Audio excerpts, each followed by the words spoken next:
Welcome. Thank you for coming. Subscribe for more stories. CPS workers of Reddit, what was the worst case you have seen? It was one of the first cases I investigated, but it involved a child death. There was actually another worker assigned to take the priority 1 cases that day, but she was stuck out in the boonies working another emergency when we got the call. A 2-year-old child had been brought to the emergency room by her mother. The child was cold and blue and she had a living sister, age 3. I had just been cleared to take P1S and my unit supervisor sent me to start working the case. She also called the region to send us a special investigator, a CPS investigator with police or military experience. They have special privileges in their work. By the time we got the report, police were already questioning the mother. It was my first time to witness a police interrogation. The mother refused to speak English during the interview and she had her friend translate for us. For some reason there wasn't a Spanish to English translator brought for the interrogation. Anyway, the mom claimed the child had been jumping on the bed with her sister when she fell off the bed and hit her head on the floor. She was vomiting later in the evening and when the mom checked in on her the next day, the child was dead. Super sketchy as preliminary reports showed no head injuries. We went to the house to investigate the scene with the police and the mom and everything had been stripped bare, all the furniture and family possessions gone. It smelled strongly of bleach. It was the first time I had a close look of the mom and she had bruising on her neck, a huge and fresh bruise under her chin, and her eye was swollen. She claimed she slipped and hit her chin on the kitchen counter. Anyway, in the following days, we learned the truth. A year prior CPS investigated the family when it came out that mom's boyfriend was abusing the children, pulling their hair out, slapping them, etc. The department required the mom to end her relationship with the boyfriend, which she did, and provided therapeutic services for the family. But a few months after CPS left, the boyfriend came back to the home. The night of the 2-year-old's death, she messed her pants while the boyfriend was watching a sports game. He got angry and kicked her in the stomach. But he kicked her in the stomach so hard, it almost lacerated her liver in 2. The mom was correct in that the child had been vomiting and sick the night before her death. This child spent her last hours on earth suffering a painful death. The mom had waited so long to take the little girl to the hospital because she wanted to give the boyfriend lead time to escape. He ended up going to Mexico, where he was later found, brought back and charged for his crime. Both he and the mom are now in prison. The little girl's big sister was reunited with their bio father, who had been spending the past few years trying to find the girls. He was inconsolable with the news. It was, by far, the worst case I have ever worked. Child death cases always are. As an employee with CPS, your job is to protect children, and when you work a case with a dead child, you feel so useless, so helpless. I got a good one. Well, not good. You know what I mean. Back in my mid-late 20s, I worked as a CPS agent. Specifically, I was the type to be sent to scope out living areas to see if it was suitable for the child. I think the worst living situation I've seen was this. So, I get called to this place. The report states that the house this family is living in isn't suitable for the child. It's pretty vague, as they tend to be on my end, so I go to the place. It's a really small house in middle of nowhere, Texas. This house looked like it had been abandoned for the last 100 years. It was essentially just the husk of a house. Rotting wood, barely stable. There isn't really a front door, or front wall, so I let myself in. I'm really confused, because there's no way anyone could live here. There's no cars, no signs of life. I decide to walk around the outside of the house to make sure. In the distance, I can see something that doesn't look like it belongs in a Texas desert. I walk towards it, a good mile away. I get closer and notice that it's a tent. Actually, it's 3 tents all next to each other. Shitty tents at that.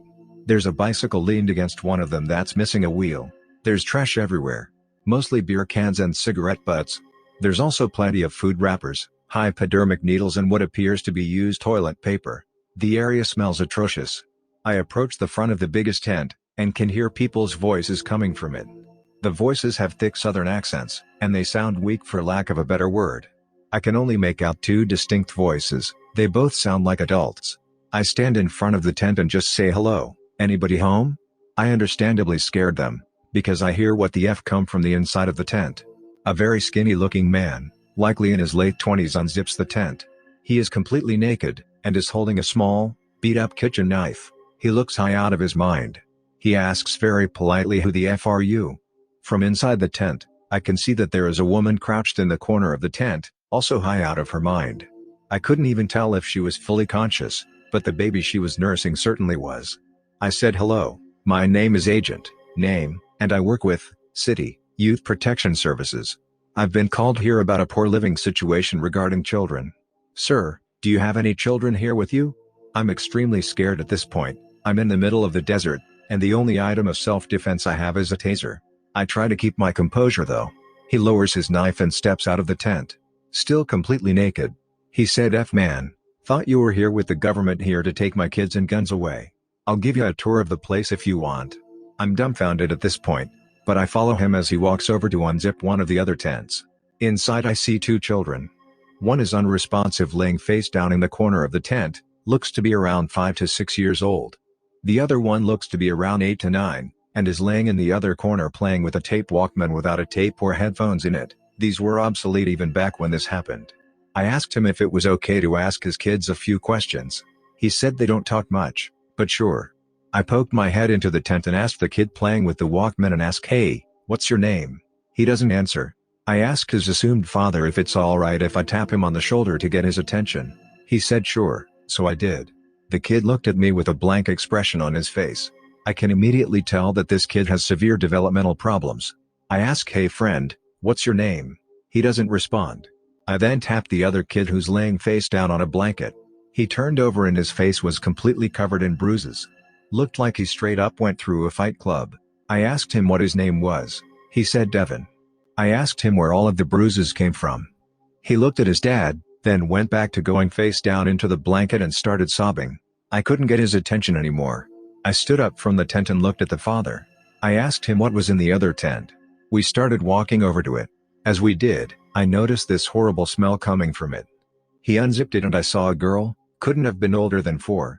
There is a corner of the tent that is lower than the rest of it. It is full of urine. Like, to ground level, just full of urine. She's in the corner of the tent playing with some dolls. I stand up, tell the man that I'll be right back, just have to grab something from my car.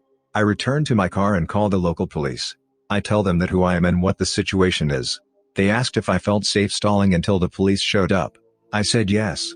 I talked to the father about not much in particular. I asked him why he thought the government was coming for his kids and guns. He went on this long incoherent rant about how ever since he moved here, he feared that he was going to lose his guns. I asked him where he kept the guns. He said he kept them under the floorboards in the rotting house. Around this time, the police showed up. 3 patrol cars full of cops drove out to the tents. The man didn't even turn around or notice until one of the officers told us to put our hands up and drop to our knees. They get processed, the kids get put in foster care. As it turns out, the couple were biological siblings, and heavy meth/heroin/crack users. I didn't work in CPS, but I did work closely with CPS. I worked for a non-profit emergency shelter, for children who had been abandoned, neglected or abused. Mind you, I worked at this shelter 10+ years ago, so the details are a bit fuzzy. I get a call one night, work graveyard, about 2 male sibling group coming in. They had been found, and picked up at Motel Drive. The oldest is 11, and the other is 9. I start reading their case file, and there's a long abuse/neglect history. After being with us a few days, the 11-year-old is showing increased signs of PTSD, hypervigilance, paranoid, aggressive. He ends up pulling a knife on another one of the kids in the shelter because they came up from behind and grabbed him. Apparently, the mom, who was a heroin user, was prostituting the 11-year-old out to John so she could get money/heroin. He would stay awake all night in the motel while she was out of it on heroin to make sure none of the Johns came back to hurt her or his younger brother.